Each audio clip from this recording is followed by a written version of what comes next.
Hello friends, welcome है आपका Sam financial classes में। आई होप आप सब अच्छे होंगे, आपकी पढ़ाई अच्छी चल रही होंगी। फ्रेंड्स, ऑफिशियली हमारा सीएमए यूएसए का जो ये बैच हमने स्टार्ट किया है, part one part two both, उसका ऑफिशियली पहला लेक्चर है।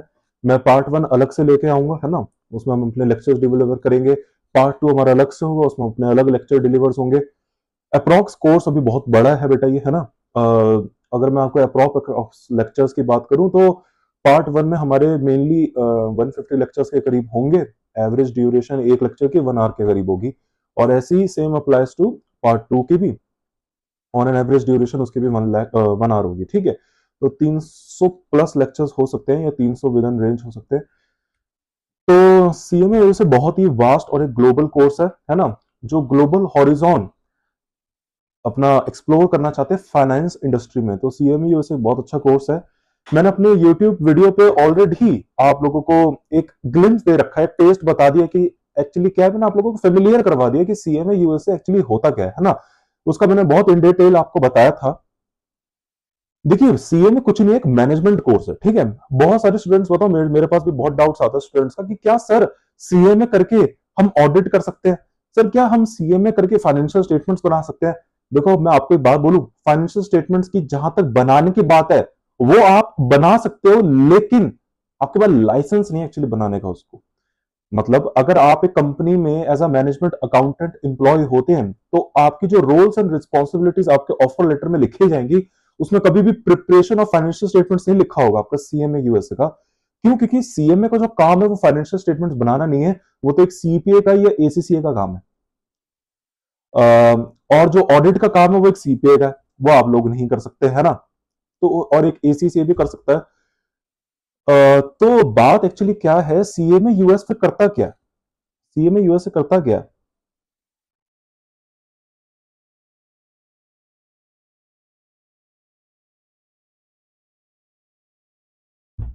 सीएमए यूएसए फिर करता क्या है? सीएमए यूएसए, देखिए फ्रेंड्स, करता है सिर्फ मैनेजमेंट अकाउंटिंग का काम। वो सिर्फ मैनेजमेंट अकाउंटिंग का काम करता है और वो कुछ भी नहीं करता है, ठीक है। इससे ज्यादा वो कुछ भी नहीं करता है। अभी मैनेजमेंट अकाउंटिंग क्या होता है, फाइनेंशियल अकाउंटिंग क्या होता है, आज ही मैं आपको डिस्कस करूंगा, क्योंकि ये हमारे सिलेबस का पार्ट है, ठीक है। मुझे आपको बताना पड़ेगा कि मैनेजमेंट अकाउंटिंग क्या होती है, फाइनेंशियल अकाउंटिंग क्या होती है। टाइप्स ऑफ अकाउंटिंग हमारे पार्ट वन का एक पार्ट है। बताऊंगा मैं आपको एक स्ट्रक्चर बताऊंगा जहाँ पूरे पार्ट वन का कि कितने इसमें सेक्शंस होते हैं, कैसे इसमें हमको पढ़ाई करनी है, किस ऑर्डर में हमको पढ़ाई करनी है ना। ऐसा नहीं है कि हम कोई भी ऑर्डर फॉलो करते रहेंगे, हमको एक ऑर्डर में फॉलो करना पड़ेगा। मैं आपको जनरली बात बता देता हूं मैं कैसे फॉलो करूंगा। पार्ट वन 6 सेक्शंस में डिवाइडेड है, ठीक है। अगर आप देखेंगे पार्ट वन और पार्ट टू दोनों 6 6 सेक्शन है उनमें। पार्ट वन के अंदर 6 सेक्शन है, पार्ट टू के अंदर 6 सेक्शन है। तो टोटल मिला के कोर्स में 12 सेक्शन है, पार्ट टू पार्ट वन मिला के। पार्ट वन में जो 6 सेक्शन है वो है ए बी सी डी ई, ठीक है, और एक एफ, ठीक है। तो पहले एफ सेक्शन इतना नहीं हुआ करता था, ई सेक्शन तक था। अब एफ सेक्शन अलग से ऐड कर दिया गया है। पार्ट वन का जो एफ सेक्शन है बेटा, वो अब इतना इंपॉर्टेंट बन गया सीएमए यूएसए पार्ट वन के लिए, जो इतना इंपॉर्टेंट पहले नहीं हुआ करता था, ठीक है। उसका नाम टेक्नोलॉजी है, बहुत ज्यादा इंपॉर्टेंट बन गया। इसका मैं आज आपको लॉजिक पूरा बताऊंगा क्यों है ऐसा, ठीक है। आज हमारा एक फाउंडेशन क्लास है, फाउंडेशन हम पूरा चलेंगे इस पे। वो फिर मैं ये भी बताऊंगा अलग अलग सेक्शन में उसके नाम क्या है, टॉपिक्स के, है ना, हम कैसे पढ़ेंगे उसको, ये सब डिस्कस करेंगे। बहुत इंपॉर्टेंट है, बहुत वास्ट है सीएमए यूएस एक्चुअली। जितना बच्चे सोचते हैं ये बहुत ज्यादा वास्ट है बेटा, ठीक है। थोड़ा टेक्निकल भी है, ज्यादा डिफिकल्ट नहीं है। ज्यादा डिफिकल्ट नहीं है बेटा, ये टेक्निकल है, ठीक है, थोड़ा सा टेक्निकल है। तो मैं आपको ये बता रहा था कि बहुत ज्यादा इंपॉर्टेंट है। चलिए अब हम अपना इस सेक्शन ए में उतरते हैं, ठीक है। तो आज ऑफिशियली हमारी सेक्शन ए की पहली क्लास है, ठीक है। तो मैं अपना इस कोर्स को आपको स्टार्ट करता हूँ। स्टार्ट करने से पहले मैं आपको ये बता दूं कि YouTube पे, है ना, मेरा एक चैनल है सैम फाइनेंशियल क्लासेस करके। आपको YouTube पे दिख जाएगा ये, ठीक है। YouTube पे मेरा आप सैम फाइनेंशियल क्लासेस करके एक चैनल है, आप वहां पे विजिट कर सकते हैं। अ, आपको वहां पे क्या मिलेगा, वहां पे आपको कुछ कंसेप्ट सीरीज मिलेंगे। मैंने क्या है कि कंसेप्ट सीरीज में लेके आता हूँ कुछ कुछ, क्योंकि एग्जाम टाइम्स अगर आ जाते हैं ना बच्चों के, क्योंकि सीएमए यूएसए के जो अटेम्प्ट्स होते हैं वो साल में 3 बार होते हैं, जनवरी फरवरी में होते हैं, एक अपना मई जून में होते हैं, और एक सितंबर अक्टूबर विंडो में होते हैं। साल में 3 बार वो एग्जाम्स को कंडक्ट करता है। तो जैसे ही एग्जाम आने वाले होते हैं बेटा, मैं कुछ कंसेप्ट सीरीज लेके आता हूँ, क्योंकि कुछ बच्चों के कंसेप्ट होता है कभी कभी हिल जाते हैं, है ना, वो ऊपर नीचे हो जाते हैं, ढंग से चीजों को समझते नहीं है। सीएमए यूएसए सिर्फ कंसेप्ट बेस्ड है बेटा।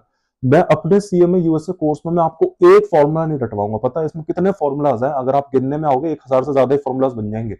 बनने को तो बहुत है, लेकिन मैं एक फॉर्मूला आपको नहीं रटवाऊंगा। सबके पीछे लॉजिक, उसकी स्टोरी, उसकी डेरिवेशन, ऐसे ऐसे डेरिवेशन बताऊंगा कि आपको कहीं उसकी डेरिवेशन मिलेगी ही नहीं। जो बच्चे, मैं जैसे पर्सनली मैं एक मैथ्स बैकग्राउंड से हूं, तो मैं आपको एक मैथमेटिकल एवेन्यू भी एक्सप्लोर करवाऊंगा कि कैसे फॉर्मूलाज को मैथमेटिकली भी आप डिराइव कर सकते हैं। जिनके पास नॉन मैथ्स है उनके लिए कंपलसरी नहीं है, वो उस चीज को स्किप भी कर सकते हैं। ठीक है, तो ऐसे उस यूट्यूब पे आपको मेरे बहुत सारे शॉर्ट्स वगैरह में मैं डालता हूँ, उसमें बहुत सारे जनरल टॉपिक्स सीएमए यूएसए पे आपको मिल जाएंगे, जो बहुत लोगों के कॉमन डाउट्स होते हैं कि क्या नॉन मैथ्स वाला सीएमए यूएसए कर सकता है, कब रजिस्ट्रेशन करनी चाहिए, कैसे पता करें कि हमारी प्रिपरेशन हो गई, छोटे मोटे कंसेप्ट जैसे लीफो फिफो कॉन्ट्रीब्यूशन, ये सब आपको वहां पे आराम से मिल जाएंगे और आगे आते भी रहेंगे। फिर वहां पे सबसे मेन चीज जो मैं स्टार्ट करता हूँ, जो मैंने स्टार्ट करी हुई है ऑलरेडी, प्लेलिस्ट पे भी आपको वहां मिल जाएगी, डाउट सीरीज की। मैं बहुत सारे कॉमन डाउट जो होते हैं स्टूडेंट्स के, जो बहुत रेपिटेटिव होते हैं, पास्ट में बहुत सारे स्टूडेंट्स ने मुझसे पूछी भी थी और बड़े टेक्निकल होते हैं, तो उस पर मैं वीडियो बना रखी है, अच्छी तरह लॉजिक से एक्सप्लेन कर रखा है, तो वो भी वहां पे आती रहेंगी जैसे जैसे पेपर पास आते रहते हैं। ठीक है, उससे आपको एक बूस्ट मिल जाएगा, पेपर में कॉन्फिडेंस आ जाएगा कि सीएमए यूएसए में एक्चुअली क्वेश्चंस कैसे आते हैं। बाकी मेरे कोर्स में तो खैर मैं एक एमसीक्यू सीरीज स्टार्ट आपके साथ करूंगा, जिसमें मैं हर पार्ट में, पार्ट 1 और पार्ट 2 दोनों में मैं एक एमसीक्यूज लेके आऊंगा, जहां पे हम एमसीक्यूज को सॉल्व करेंगे। हर सेक्शन के कुछ एमसीक्यूज होंगे, हम उसमें सॉल्व करेंगे, प्रैक्टिस करेंगे। वो मैं आपको यहाँ पे पर्सनली कराऊंगा सारे एमसीक्यूज। ठीक है, फिर उसके बाद आप जहां से भी आपको एमसीक्यूज करना है आप वहां कर सकते हैं। तो चलिए अपने इस लेक्चर को आज हम स्टार्ट करें। देखिए, सीएमए यूएसए की बात कर लेते हैं पहले तो, है ना। ये कोर्स है सीएमए यूएसए, बहुत ही अच्छा कोर्स है। इसका नाम है सर्टिफाइड मैनेजमेंट अकाउंटिंग। इस कोर्स को जो प्रोवाइड कराया जाता है एक बॉडी से, जो इसकी गवर्निंग मेन बॉडी है, वो है IMA, institute of management accountant इसका नाम है। ये पहले किसी और नाम से जानी जाती थी, ठीक है, अब वो मैं आपको नहीं बताऊंगा, इतना आपके सिलेबस में तो है ही नहीं, है ना। पहले ये किसी और नाम से एक्चुअली जानी जाती थी, कॉस्ट इसका पहले पर्पस था। ठीक है, उसका मैंने मेन लॉजिक भी अपना बता रखा है। इंडस्ट्रियलाइजेशन का पहले उस पर ग्लोबल जमाना था, इंडस्ट्रियलाइजेशन बूम पे आई थी 1920 के बाद से, 21 के बाद से, तो उसके बाद कॉस्ट बहुत ज्यादा मेन पर्पस बन गई वर्ल्ड वॉर के बाद, तो ये ऑर्गेनाइजेशन सेटअप करी गई। ठीक है, अब इसका नाम बदल के 1970s या 71 में इसका नाम बदल, या 77 में आईएमए रख दिया गया। ठीक है, तो ये आपको सीएमए यूएसए कोर्स है जो प्रोवाइड कराया जाता है। अच्छा, आपको ये जो सीएमए यूएसए का कोर्स में इनरोल करना है, मेंबर बनना है, तो आपको इनकी एक रजिस्ट्रेशन फीस देनी पड़ती है। वो आप चेक कर सकते हैं, अलग अलग होती है, 3 पार्ट्स हैं। आप एज अ स्टूडेंट इनरोल कर सकते हैं, अगर आप कोई एकेडमिक है ना, टीचर है, प्रोफेसर है, तो आप एज अ एकेडमिशियन बन के वहां पे एडमिशन ले सकते हैं। अगर आप एक प्रोफेशनल है, जैसे अगर आप वर्किंग है, तो आपको प्रोफेशनल कैटेगरी के अंदर रजिस्टर अपने आप को करवाना पड़ेगा। तीनों की अलग अलग फीस है। आईएमए के द्वारा कभी कभी, है ना, कभी कभी ओकेजनली वो कुछ डिस्काउंट कूपन, है ना, वो अपनी ऑफिशियली वेबसाइट पर निकालता है, वहां पे जाके उसको देख सकते हैं। अगर आपने अपना मेल उनको सब्सक्राइब कर रखा है, आपको मेल पे आराम से वहां पे चीजें मिल जाएंगी। खैर, ये जो सीएमए यूएसए कोर्स है, अब मैं इसकी बात कर लेता हूं। ये जो सीएमए यूएसए कोर्स है, ये 2 पार्ट्स में डिवाइड है। ये एग्जाम है, अगर आपको सीएमए यूएसए बनना है, अपना डेजिग्नेशन अपने नाम के आगे ऐसा सीएमए लगाना है, तो आपको बेटा 2 एग्जाम्स क्लियर करने पड़ेंगे इसका। वो है पार्ट 1, 2 पार्ट्स में डिवाइड है एक्चुअली, पार्ट 1 एंड पार्ट 2, ये 2 पार्ट्स में डिवाइडेड है। पार्ट 1 एंड पार्ट 2, ये 2 आपको एग्जाम्स क्लियर करना पड़ेंगे। अब ये भी मैंने इस पे ऑलरेडी अपने शॉर्ट्स भी बना रखी है बेटा। ऐसा कोई भी वो नहीं है सीक्वेंस आपको फॉलो करना है कि पार्ट 1 हम करेंगे तभी हम पार्ट 2 देख सकते हैं। ऐसा कोई भी हार्ड एंड फास्ट रूल नहीं है, कोई फर्क नहीं है बेटा। आपको अगर लगता है कि आप पार्ट 2 पहले देना चाहते हैं, आप पार्ट 2 दे दो, फिर आपको लगता है मेरे पास बूस्ट हो गया, मुझे कॉन्फिडेंस आ गया, तब आप पार्ट 1 दे देना, इसमें कोई इशू नहीं है। मैं अपना सीएमए यूएसए का जो बैच स्टार्ट करवा रहा हूँ बेटा, वो मैं दोनों पार्ट 1 पार्ट 2 ही आपको ऑलरेडी प्रोवाइड करवाऊंगा। आपको कोई लॉजिक टेंशन नहीं है। आप मेरे दोनों अगर पार्ट 1 पार्ट 2 देखेंगे, आपको कुछ दोनों में कोई कंफ्यूजन नहीं होगी। आप अगर पार्ट 1 देना चाहते हैं, पार्ट 1 भी दे सकते हैं, पार्ट 2 भी पार्ट 2। मैं बस आपको ये बता देता हूं दोनों में डिफरेंस क्या है। थोड़ा पार्ट 1 जो है वो थ्योरी ओरिएंटेड है, ठीक है, प्रैक्टिकल इसमें बहुत ज्यादा कम है, ज्यादा नहीं है। ठीक है, मैं ये फिर भी कह रहा हूँ 30 to 40% इसमें प्रैक्टिकल है, बाकी 60% ये थ्योरी। ठीक है, इसमें सिर्फ थ्योरी। अब आपको ये लग रहा होगा कि थ्योरी है तो बहुत ही ज्यादा इजी होगा, इजी बिल्कुल भी नहीं है।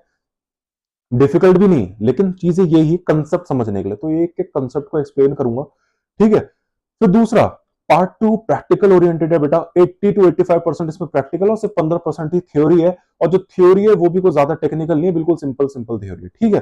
तो क्या है, बहुत सारे स्टूडेंट्स का जो हैंड होता है वो पार्ट टू में ज्यादा वो होता है स्ट्रॉन्ग। अगर क्यों, क्योंकि सबको ज्यादातर प्रैक्टिकल्स पसंद है ना, तो प्रैक्टिकल ज्यादातर बच्चे कर लेते हैं। तो अगर आपको ऐसा लगता है कि आप प्रैक्टिकल में ज्यादा सक्षम हैं, आप उसमें कर लेंगे, तो मैं आपको यही एडवाइस करूंगा पार्ट टू पहले दे दीजिए, जिनको ऐसा लगता है वो प्रैक्टिकल में ज्यादा तेज है, ठीक है। तो क्या होगा, क्योंकि प्रैक्टिकल बिल्कुल पार्ट टू पूरा प्रैक्टिकल है, इसको आप पास कर लेंगे तो आपको एक बूस्ट और एक कॉन्फिडेंस आ जाएगा कि हाँ सीएमए यूएसएम कर सकते हैं, फिर आप पार्ट वन दे देना। बाकी आपको अगर ऐसा लगता है कि पार्ट वन हम पहले दे सकते हैं क्योंकि थ्योरी है हमारा, उस पर यूएसपी है, तो आप वो पहले करिए, इसमें कोई भी टेंशन नहीं है। मैंने आपको पहले ही बोल दिया, दोनों में से आप कोई भी पहले कर सकते हैं, इसमें कोई टेंशन नहीं है। अच्छा, इन दोनों की अपनी अपनी एग्जाम फीस होती है, अलग अलग होती है ना, आपको देनी पड़ेगी, जरूरी नहीं है ये दोनों एक साथ देने, मैंने पहले ही बोल दिया, आप अलग अलग भी दे सकते हैं। एग्जाम फीस होती है वो आपको आईएमए को देनी पड़ेगी, ठीक है। वो भी कैटेगरी वाइज डिवाइड फर्क करती है, स्टूडेंट्स की अलग, एकेडमिक और प्रोफेशनल्स की अलग अलग है। चलिए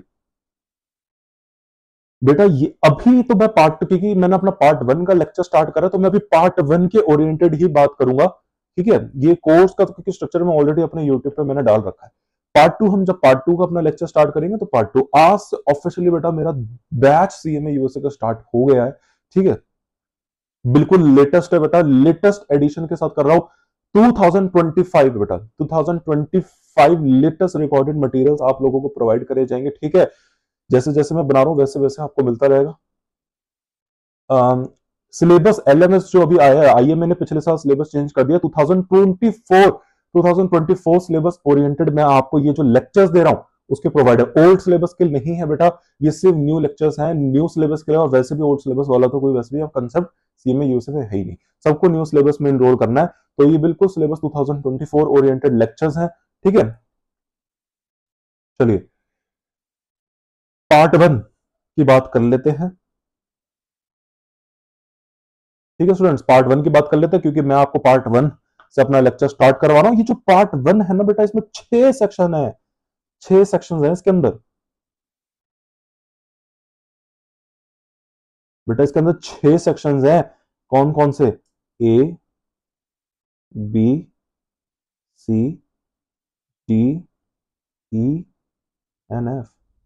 बेटा 6 सेक्शन है इसके अंदर, और 6 सेक्शन के अलग अलग टॉपिक हैं। अब ये भी बता देता हूं, मतलब अगर आपने सेक्शन ए कर लिया, लेट सपोज आपने बेटा सेक्शन ए से स्टार्ट करा, अगर अब आप ये सोच रहे हो, अगर आपने अंदर एक ये नोशन, ये धारणा अपने अंदर पाल ली कि मैंने भाई पहले सेक्शन ए नहीं करा, आप सीधा सेक्शन बी में उतर गए, आपको समझ में नहीं आएगा, ऐसा कुछ भी नहीं है। देखिए सीएमए यूएसए की एक ब्यूटी ये है कि अगर आप कुछ सेक्शन स्किप कर देते हो ना, तो आपको नेक्स्ट सेक्शन भी बिल्कुल क्लियरली लॉजिक से समझ में आएगा। मतलब वो वाला पंगा नहीं है कि सेक्शन ए के कंसेप्ट दूसरे सेक्शंस में भी लिंगर ऑन कैरी फॉरवर्ड होते रहेंगे, ऐसा कुछ नहीं है, ठीक है। सीएमए यूएसए में ये जो अपने अपने अलग अलग सेक्शन ये जो मैंने लिखे ना, इन सब में बेटा अपना एक यूनिक कंसेप्ट है, पिछले प्रीवियस सेक्शन का कोई भी कंसेप्ट इन पे नहीं लगता, ठीक है। तो मैं आपको एज अ टीचर किसी भी सेक्शन से स्टार्ट करवा सकता हूं बेटा, अगर पहला लेक्चर में अगर लेना चाहूं तो बेटा मैं सेक्शन बी से भी स्टार्ट करवा सकता हूं, मैं सीधा सेक्शन एफ से भी स्टार्ट करवा सकता हूं, मैं सीधा सेक्शन डी या सेक्शन सी से भी स्टार्ट करवा सकता हूं, मैं सेक्शन ए से भी स्टार्ट करवा सकता हूं। मतलब ऐसा नहीं है कि अगर मैंने प्रीवियस सेक्शंस आपको नहीं कराए तो उनका कंसेप्ट आपको इन सेक्शंस में समझ नहीं आएगा। जैसे सेक्शन बी से कराया तो ऐसा नहीं है भाई सेक्शन ए के कंसेप्ट भी इस पे लगेंगे, नहीं, बिल्कुल यूनिक कंसेप्ट है, ठीक है। सेम अप्लाइज टू बेटा पार्ट टू में लेकिन बस एक जगह है बेटा जहां पे थोड़ा सा सेक्शन लगता है, वहां पे प्रीवियस सेक्शन का, वो बेटा हम वहीं के वहीं डिस्कस करेंगे, ठीक है, यहाँ पे डिस्कस नहीं करेंगे। लेकिन पार्ट वन बिल्कुल अपना बताओ बिंदास है बेटा, आप लोगों को टेंशन बिल्कुल नहीं लेनी। लेकिन मैं आपको सब अलग कौन कोई अलग सीक्वेंस फॉलो कर रहा है बेटा, मुझे वो नहीं पता। मैं आपको यहाँ पे जो मेरा स्टाइल है बेटा पढ़ाने का, मैं आपको बता देता हूँ कौन सा सेक्शन में कैसी सीक्वेंस फॉलो करूंगा। मैं पहले आपको सेक्शन ए कराऊंगा, ठीक है, फिर मैं आपको सेक्शन बी कराऊंगा, फिर मैं आपको सेक्शन डी कराऊंगा। देखो बेटा, पहला मैं आपको कराऊंगा सेक्शन ए, फिर सेक्शन बी, फिर सेक्शन डी, फिर जाके सेक्शन सी, फिर सेक्शन ई, फिर जाके लास्ट में सेक्शन एफ। देखो अगर आप देखेंगे बिल्कुल सिंपल है, ऑलमोस्ट मैंने सीक्वेंस फॉलो करी है, बस एक जगह मैंने एक स्वैप कर दिया बेटा, सेक्शन सी का जो सेक्शन थर्ड नंबर पे था उसको स्वैप कर दिया सेक्शन डी के साथ। इसका लॉजिक आपको बेटा वैसे तो जब मैं वहां पढ़ाऊंगा तभी समझ में आएगा। बता देता हूं, ये जो दो चैप्टर है ना बेटा, ये सेक्शन सी है सेक्शन डी, ये कॉस्ट एंड मैनेजमेंट के चैप्टर हैं। ये कॉस्ट एंड मैनेजमेंट है। सेक्शन डी कॉस्ट है और मैनेजमेंट सेक्शन सी है। कॉस्ट मैनेजमेंट सेक्शन सी है और कॉस्टिंग सिर्फ सेक्शन डी है। बेटा ये एज अ सीएमए, ये मैं आपको बताऊं, ये सेक्शन सी और ये जो सेक्शन डी है ना, अकेले सीएमए यूएसए के लिए बहुत ज्यादा इंपॉर्टेंट है। मतलब अगर आप ये सोच रहे हो कि मैं section A section B section D section A section B section E और सेक्शन एफ करके चले जाता, सेक्शन डी सेक्शन जी छोड़ के चले गए, मतलब सेक्शन डी और सेक्शन डी आपने नहीं करा, बेटा आप फेल हो जाओगे। पता है क्यों? क्योंकि सीएमए यूएसए के लिए ये बहुत ज्यादा इंपॉर्टेंट वेटेज रखता है, क्योंकि आपका काम है ही इन सेक्शंस में बेटा।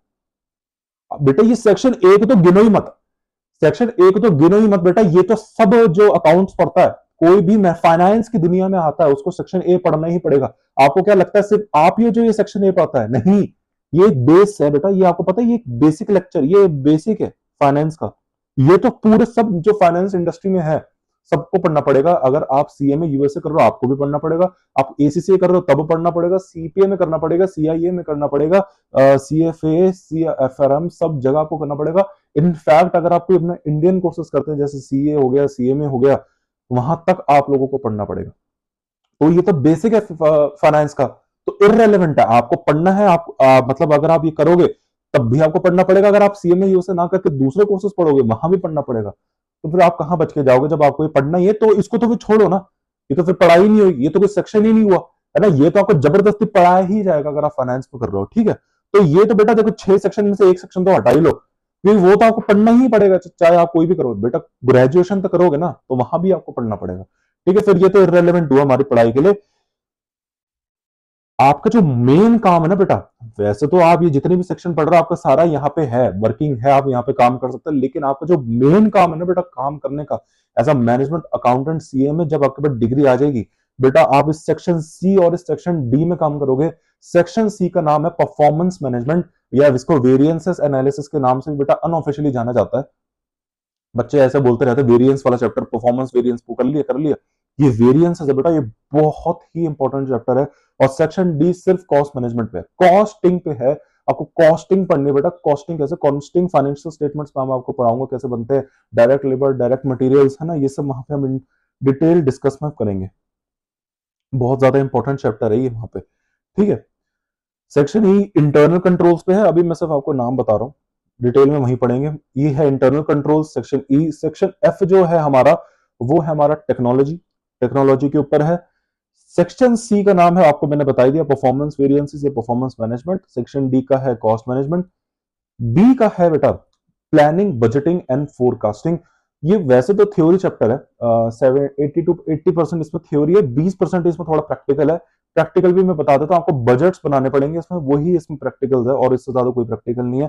कैश बजट बनाना पड़ेगा, सेल्स बजट बनाना पड़ेगा, एक्सपेंस बजट बनाना पड़ेगा, सारे बजट्स आपको बनाना सिखाऊंगा। फ्लेक्सिबल बजट कैसे करते हैं, स्टैटिक बजट कैसे बनाते हैं, वो फ्लेक्सिबल को स्टैटिक में या स्टैटिक को फ्लेक्सिबल में कैसे कन्वर्ट करते हैं वो हम डिस्कस करेंगे। ठीक है, सेक्शन ए 50% प्रैक्टिकल है, 50% थ्योरी है, 50-50% है। ठीक है, वैसे मेनली थ्योरी है, इसमें कुछ ज्यादा है नहीं। तो अपना हम जो बेटा स्टार्ट कर रहे हैं आज ऑफिशियली, वो हम स्टार्ट कर रहे हैं सेक्शन ए से। ठीक है, सेक्शन ए से हम अपना लेक्चर आज ऑफिशियली स्टार्ट करते हैं। मैंने आपको बस एक बेसिक बेसिक बता दिया ये क्या क्या है। ठीक है, फिर डीप में तो हम तभी पढ़ेंगे जब हम एक्चुअली वहां पे उतरेंगे, जब मैं आपको बताऊंगा। ठीक है, आपको मैंने अपना एक वो भी बता दिया सीक्वेंस हम कैसे फॉलो करेंगे। चलिए सेक्शन ए को स्टार्ट करते हैं। सेक्शन ए का नाम है, अगर आप इस पे इसका नाम जानना चाहें तो इसका एक्चुअली जो नाम है वो है एक्सटर्नल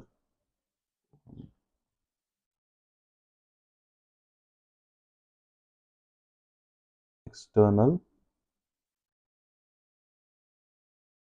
फाइनेंशियल रिपोर्टिंग। इसका नाम वैसे एक्सटर्नल फाइनेंशियल रिपोर्टिंग डिसीजंस है, पूरा नाम एक्चुअली इसका यही है, डिसीजंस।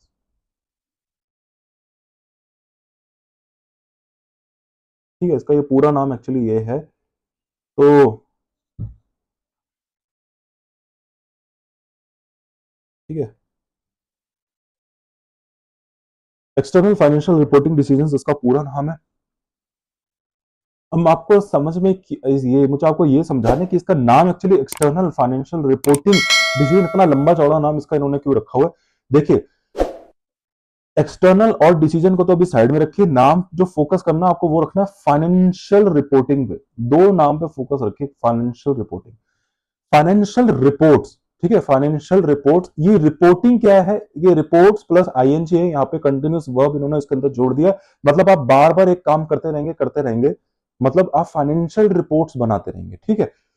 फाइनेंशियल रिपोर्टिंग, ठीक है, मतलब फाइनेंशियल रिपोर्ट्स का जो हम दूसरा नाम ऐसे ही बोलते रहते हैं आमचाल की भाषा में, इसको फाइनेंशियल स्टेटमेंट्स बोलते हैं, ठीक है। फाइनेंशियल रिपोर्ट्स आपने देखा होगा ना, हर कंपनी फाइनेंशियल रिपोर्ट बनाती है, फाइनेंशियल स्टेटमेंट्स बनाती है, ठीक है। अभी तो समझाने के लिए मैंने आपको बोला फाइनेंशियल स्टेटमेंट्स, लेकिन फाइनेंशियल स्टेटमेंट्स और फाइनेंशियल रिपोर्ट में वैसे बहुत एक थिन डिफरेंस है। एक चीज ऐड हो जाएगी तो फाइनेंशियल स्टेटमेंट से उसका नाम बदल के फाइनेंशियल रिपोर्ट्स हो जाता है, ठीक है। मतलब आप पहले बनाते तो फाइनेंशियल स्टेटमेंट्स ही हो, लेकिन इसमें हम कुछ ऐड कर देते हैं, एक और छोटी सी चीज, एक रिपोर्ट ऐड कर देते हैं। जैसे ही वो रिपोर्ट ऐड कर देंगे, उसको फिर उसका नाम हम फाइनेंशियल स्टेटमेंट्स नहीं बोलेंगे, फिर उसको फाइनेंशियल रिपोर्ट्स बोल देते हैं, ठीक है। बहुत सारी रिपोर्ट्स होती है, रिपोर्ट बहुत टाइप की होती है, ऑडिट रिपोर्ट होती है, इंटरनल रिपोर्ट होती है ना, सोशल रिपोर्ट्स होती है, बहुत सारी टाइप की रिपोर्ट्स होती है, कंपनी अपनी अपनी बनाती है। वो सब रिपोर्ट्स अगर आप फाइनेंशियल स्टेटमेंट्स के साथ कंबाइन कर देते हो, कंसोलिडेट कर देते हो, तो उनको फिर हम फाइनेंशियल रिपोर्ट्स बोलते हैं, ठीक है। फाइनेंशियल रिपोर्ट्स एक बहुत वाइडर टर्म है, उसके अंदर फाइनेंशियल स्टेटमेंट्स प्लस रिपोर्ट्स आता है, ठीक है। तो मैं आपको बताऊं, फाइनेंशियल जो अपनी रिपोर्ट्स है ना, ये बहुत ही वाइडर टर्म है।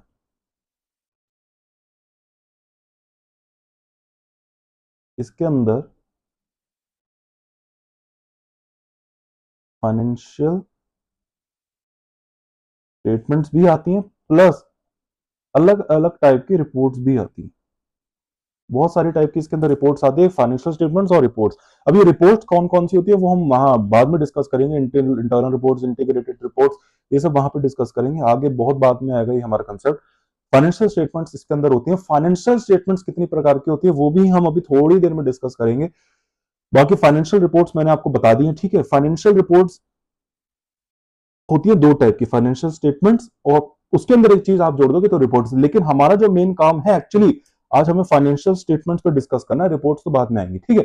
खैर, फाइनेंशियल, अभी आप नाम को समझे, एक्सटर्नल फाइनेंशियल रिपोर्टिंग डिसीजन मतलब फाइनेंशियल रिपोर्ट, मतलब फाइनेंशियल स्टेटमेंट्स की बात हो रही है। उस फाइनेंशियल स्टेटमेंट्स को ना आप डिसीजन लेंगे, उसके बेसिस पे आप डिसीजंस लेंगे, इसी ही कहते हैं फाइनेंशियल रिपोर्टिंग डिसीजन। अभी एक्सटर्नल का मतलब नहीं बताया अभी भी, ठीक है, अभी एक्सटर्नल को भी साइड साइड में रखो। फाइनेंशियल रिपोर्टिंग डिसीजंस, ठीक है, मतलब वो जो फाइनेंशियल स्टेटमेंट्स आपने बना ली, अभी हम डिस्कस करेंगे कितनी प्रकार की होती है, कौन बनाता है, कैसे बनाता है, वो सब देखेंगे। मतलब ये जो फाइनेंशियल स्टेटमेंट्स है, ये जो आप बनाते हो, ये बेटा इसके बेसिस में फिर आप डिसीजंस लोगे। कैसे डिसीजंस लोगे वो भी हम देखेंगे, यूजर्स ऑफ फाइनेंशियल स्टेटमेंट्स होते हैं, तो उसके बेसिस पे जब आप डिसीजन लेते हो तभी इसका नाम रखा गया फाइनेंशियल रिपोर्टिंग डिसीजन। लेकिन अब एक्सटर्नल क्यों है? एक्सटर्नल इसका नाम इसलिए है क्योंकि ये जो फाइनेंशियल रिपोर्ट बेटा बनाने में ये आप एक्सटर्नल पार्टीज को प्रोवाइड कराते हो। अब देखो, आप किसी कंपनी का, फॉर एग्जांपल कोई भी कंपनी है, आप उसकी वेबसाइट पे जाकर देख सकते हो, जैसे कोका कोला बेटा, है ना। यूएस में अगर हम बात करें, अगर आप एक कोका कोला कंपनी की बात करते हैं, तो आप उनकी वेबसाइट पे जाके उनकी एनुअल फाइनेंशियल स्टेटमेंट देख सकते हैं, ठीक है। अब आप उनकी फाइनेंशियल स्टेटमेंट, लेकिन मुझे एक बात बताओ, देखोगे क्यों? अरे बेटा, इसलिए हो सकता है क्योंकि आप हो सकते हैं इन्वेस्टर हो, आपको कोका कोला कंपनी में शेयर में पैसा लगाना हो। अब आप ये देख रहे हो यार, पैसा लगाने से पहले ये कंपनी अच्छा परफॉर्म कर भी पा रही है या नहीं।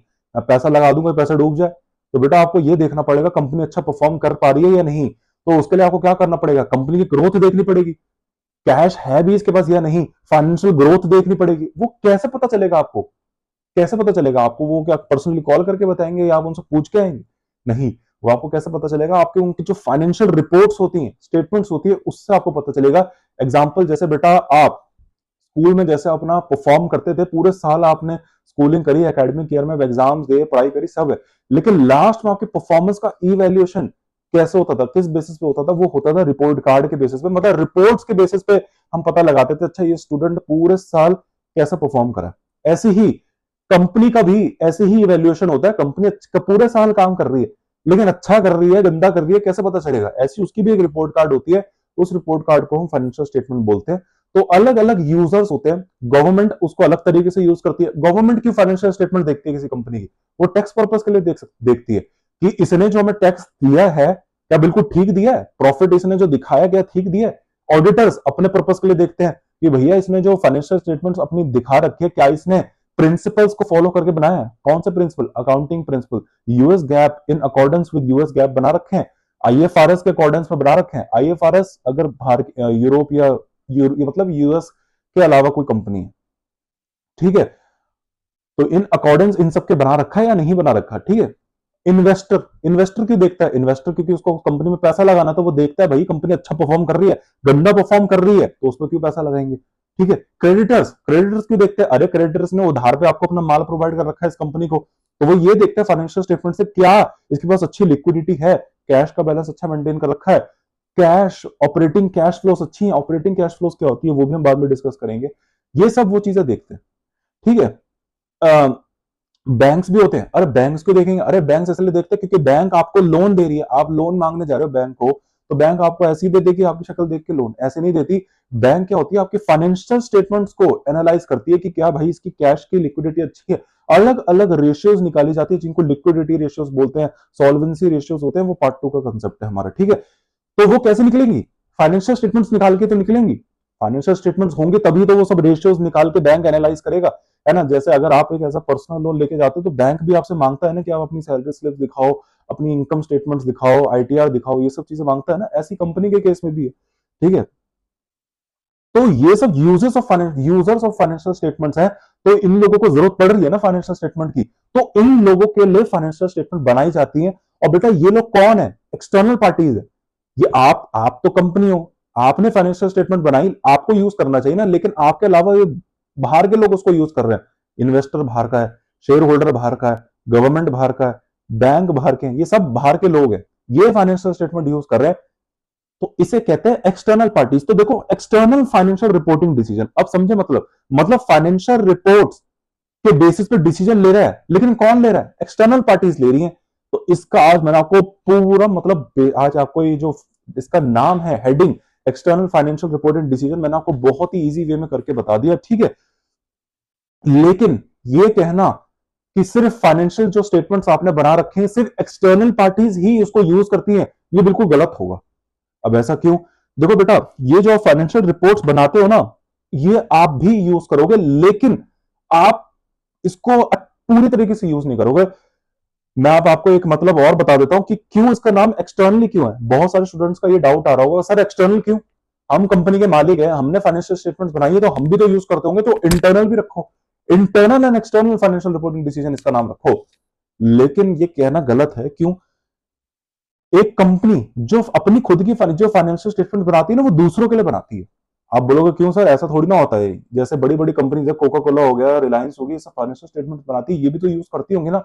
बेटा ये लोग यूज करती है, लेकिन ये जो आप लोगों को दे रही है ना, ये वो वाली यूज नहीं करती, ये अपनी अलग फाइनेंशियल स्टेटमेंट्स बनाती है, जिसको हम मैनेजमेंट रिपोर्ट्स बोलते हैं, जिसको मैनेजमेंट रिपोर्ट्स बनाते हैं। मैं आपको बताता हूं इसका लॉजिक क्या है। इसका लॉजिक मैं आपको बताता हूं, अभी हमें थोड़ी देर में ही वैसे इसको इन डिटेल पढ़ना है। देखिए, जो फाइनेंशियल स्टेटमेंट्स होती है ना, वो प्रिंसिपल्स के अकॉर्डेंस में बनती है, यूएस गैप के अकॉर्डेंस में बनती है। देखिए, हम यूएस सीए में यूएस से पढ़ रहे हैं, कोर्स यूएसए का है, तो हमको यूएस गैप पढ़ना पड़ेगा, लेकिन इन कॉन्ट्रास्ट मुझे आईएफआरएस भी आपको पढ़ाना पड़ेगा। ये आईएफआरएस क्या होता है? ये आईएफआरएस अकाउंटिंग प्रिंसिपल्स होते हैं जो यूरोपियन कंपनीज होती हैं, लेकिन जरूरी नहीं है जो एक यूएस कंपनी है वो भी आईएफआरएस फॉलो करेगी, लेकिन एक बार उसने आईएफआरएस फॉलो कर लिया तो उसको आईएफआरएस फॉलो करना पड़ेगा। अगर वो चेंज करना चाहती है उसके लिए अलग डिस्क्लोजर्स हैं, अलग रीजनिंग उसको प्रोवाइड करनी पड़ेगी, और रेट्रोस्पेक्टिव फाइनेंशियल स्टेटमेंट में एडजस्ट करनी पड़ेंगे। कैसे करनी है? वो रिटेन अर्निंग्स में एडजस्टमेंट करनी पड़ती है, पार्ट 2 का कंसेप्ट है, यहां पे नहीं पढ़ना, ठीक है। तो यूएस गैप क्या होता है, ये आईएफआरएस क्या बोल दिया पता नहीं, समझ नहीं आ रहा, ये अभी हम डिस्कस अभी करेंगे, ठीक है। लेकिन मैं आप लोगों को ये बता रहा हूं, ये क्या है, ये कंपनी जो फाइनेंशियल स्टेटमेंट बना रही है, ये खुद ये वाली क्यों यूज नहीं करती? ये तो गलत है। मतलब शेयर होल्डर जो फाइनेंशियल स्टेटमेंट यूज कर रही है, पूरी दुनिया जो फाइनेंशियल स्टेटमेंट यूज करती है, अरे आप ही देख लो बेटा, आप बहुत सारी वेबसाइट्स होती है जैसे moneycontrol.com, बहुत सारी वेबसाइट्स हैं जहां पे आप किसी भी कंपनी की फाइनेंशियल स्टेटमेंट्स आज इजीली एक्सेस कर सकते हो, है ना। वैसे अगर आपको ऑफिशियली एक्सेस करना है तो आप किसी कंपनी की ऑफिशियली वेबसाइट में जा सकते हैं, उसमें एक एनुअल रिपोर्ट्स करके एक ऑप्शन होता है, वहां पे जाइए, उसके आपको फाइनेंशियल स्टेटमेंट्स मिल जाएंगी। एक फॉर्म होता है, मैं यूएस कंपनी की बात कर रहा हूँ, फॉर्म एक होता है बेटा 10K करके, ठीक है, 10K करके एक फॉर्म होता है, आपको वो मिल जाएगा, वो ही फाइनेंशियल स्टेटमेंट्स होती है, उसी के अंदर रिपोर्ट्स होती है, ठीक है। ये 10 के अंदर फॉर्म होता है। ये क्या होता है? ये एक फॉर्म होता है जिसमें फाइनेंशियल स्टेटमेंट्स बनती हैं। ये कौन प्रोवाइड करता है? ये यूएस की एक स्टैट्यूटरी ऑर्गेनाइजेशन है, जिसका नाम है SEC। क्या नाम है इसके, क्या फुल फॉर्म है? Security exchange commission. बेटा ये कुछ भी नहीं है, ये एक वॉच डॉग है पब्लिक मार्केट्स की, पब्लिक फाइनेंशियल मार्केट की। जैसे हमारे इंडिया में सेबी है ना बेटा, ऐसी यूएस में उसको SEC, सिक्योरिटी एक्सचेंज कमीशन के नाम से इसको जाना जाता है, बोला जाता है, ठीक है। ये रेगुलेटरी बॉडी है जो पब्लिक मार्केट्स, पब्लिक फाइनेंस, क्या कहते हैं उसको, पब्लिक जो अपनी कंपनीज होती है उनको रेगुलेट करती है, उनके शेयर्स को रेगुलेट करती है। अगर किसी कंपनी को पब्लिक कंपनी में कन्वर्ट होना है, अपने शेयर्स लिस्ट करवाने हैं, तो इससे परमिशन लेनी पड़ेगी। ये ही आपको एक फॉर्म प्रोवाइड करवाती है 10K, उसके अंदर जितनी भी कंपनीज होती हैं उनको इस फॉर्म के अंदर अपनी फाइनेंशियल स्टेटमेंट बनानी पड़ती है। आप इसकी वेबसाइट से जाके भी निकाल सकते हैं, कंपनी की वेबसाइट से भी जाके निकाल सकते हैं, और थर्ड पार्टी वेबसाइट्स हैं वो भी आप लोगों को फाइनेंशियल स्टेटमेंट प्रोवाइड कराती है फॉर एनालिसिस पर्पस, ठीक है। बहुत सारी कंपनी एनालिसिस करती है, इन्वेस्टिंग फर्म्स। चलिए, ये तो हो गया। अब मैं आपको ये बता रहा हूं, जो पूरी दुनिया किसी कंपनी की फाइनेंशियल स्टेटमेंट यूज करती है बेटा, लोग शेयर होल्डर यूज करते हैं, इन्वेस्टर यूज करते हैं, गवर्नमेंट यूज करते हैं, बैंक यूज करते हैं, ये सारे फाइनेंशियल स्टेटमेंट यूज करते हैं। लेकिन कंपनी खुद क्यों फाइनेंशियल स्टेटमेंट अपनी खुद की बनाई हुई फाइनेंशियल स्टेटमेंट क्यों नहीं यूज करती? बेटा इसका लॉजिक ये है, पता है क्या लॉजिक है? ये किसी किताब में लिखा, ये मैं आपको बता रहा हूं, ये पता है क्या लॉजिक? वो है यूएस गैप। बेटा ये जो यूएस गैप लिख दिया है ना मैंने, यही है पंगा एक्चुअली सबसे बड़ा यूएस कंपनी वालों के लिए। जो IFRS वाले करते हैं उनके लिए वो है पंगा। इंडिया में बेटा क्या चलता है? लोग बोलते हैं इंडिया में इंडिया IFRS चलता है, इंडियन गैप चलता है। बेटा ये कुछ नहीं होता, इंडियन गैप जैसा है, इंडियन IFRS करके जैसा कुछ नहीं होता। ये तो अनऑफिशियली लोग बोलते हैं। इंडियन का बेटा अपना ही अकाउंटिंग स्टैंडर्ड, जिसे इंड AS के नाम से बोला जाता है, या IND AS के नाम से बोला जाता है, पूरा नाम है इंडियन अकाउंटिंग स्टैंडर्ड्स, ठीक है।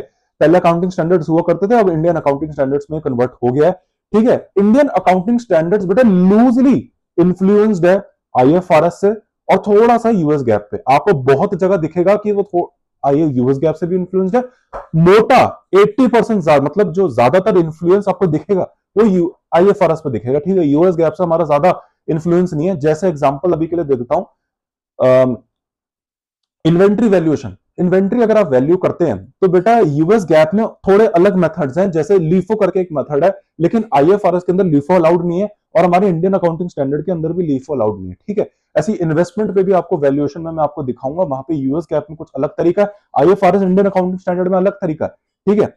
इनकम टैक्स को लेके बहुत सारे अलग अलग तरीके हैं, तो अलग अलग जगह आपको बेटा कॉन्ट्रास्ट दिखेंगे, तीनों में अलग अलग है। अगर आप ये सोच रहे हैं कि आपने यूएस गैप पढ़ लिया तो आप IFRS भी समझ गए, इंडियन अकाउंटिंग स्टैंडर्ड भी समझ गए, तो बेटा ये सब अलग अलग हैं, ठीक है। लेकिन इंडियन अकाउंटिंग स्टैंडर्ड अपना थोड़ा सा ज्यादा इन्फ्लुएंस्ड है IFRS पे, और यूएस गैप से कम है, तो ठीक है। अब आपको एक बात और बता दूं बेटा, देखो यूएस गैप, देखो यूएस सॉरी, और पूरी दुनिया बेटा अलग ही चलती है। बेटा पूरी दुनिया अलग है और एक यूएस अलग है। आप सोचोगे सर क्या बातें बोल रहे हो, पूरी दुनिया के अंदर ही तो यूएस है। नहीं बेटा, पूरी दुनिया अलग है और एक यूएस अलग है। यूएस पूरी दुनिया से अलग चलता है बेटा, ये आपको दिख जाएगा बहुत जगहों पे। वहां पे जैसे वहां पे गाड़ी अगर आप देखेंगे, और यूरोप में बेटा, तो वहां पे अपने इंडिया में ही देख लीजिए राइट हैंड ड्राइव है, लेकिन यूएस में लेफ्ट हैंड ड्राइव है। हमारे यहाँ पे जैसे स्विच नीचे करके ऑन होता है, वहां पे स्विच ऊपर करके ऑन होता है, ठीक है। ये कॉन्ट्रास्ट है बेटा। ये यूएस ऐसा क्यों करता है? क्योंकि वो इससे वो अपनी पेट्रियोटिज्म, ठीक है, दिखाते हैं, रिफ्लेक्ट है। ये एक सिंबॉलिक है उनका पेट्रियोटिक, कि हम पूरी दुनिया से अलग चलते हैं, हमारा अलग ही सिस्टम है।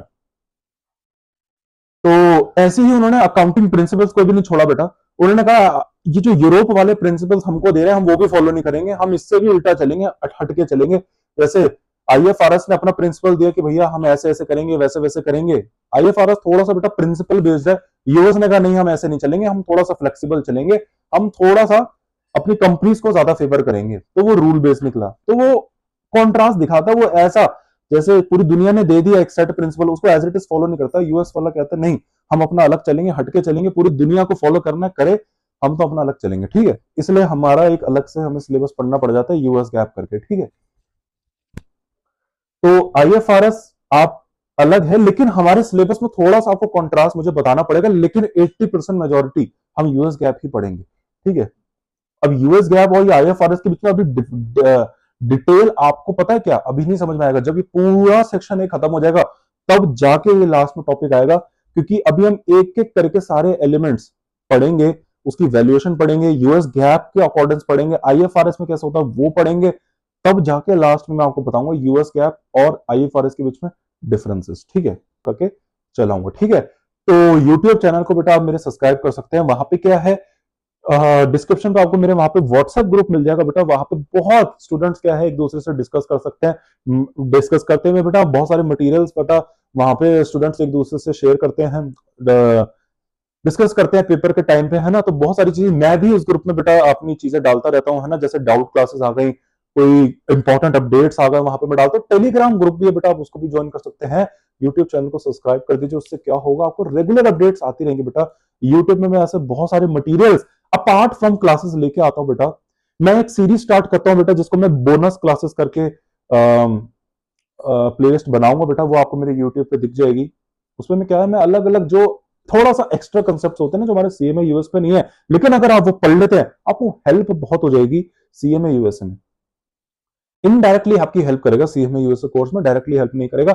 अगर आप उसको अवॉइड करना चाहते हैं, इग्नोर करना चाहते हैं, तो इट्स कंप्लीटली योर कॉल, ठीक है। तो आज इस लेक्चर को कंप्लीट करते हैं, आई होप आपको अच्छा लगा होगा। आज बस एक ओवरव्यू दिया था बेटा, ठीक है, आपको ऐसा लग रहा होगा कुछ कराया नहीं, आज होना ही नहीं है बेटा, ठीक है, एक ओवरव्यू देना था। अगले क्लास से बेटा मेरा इन डेप्थ पूरा लेक्चर ऑफिशियली स्टार्ट हो जाएगा। मिलते हैं आपसे नेक्स्ट क्लास।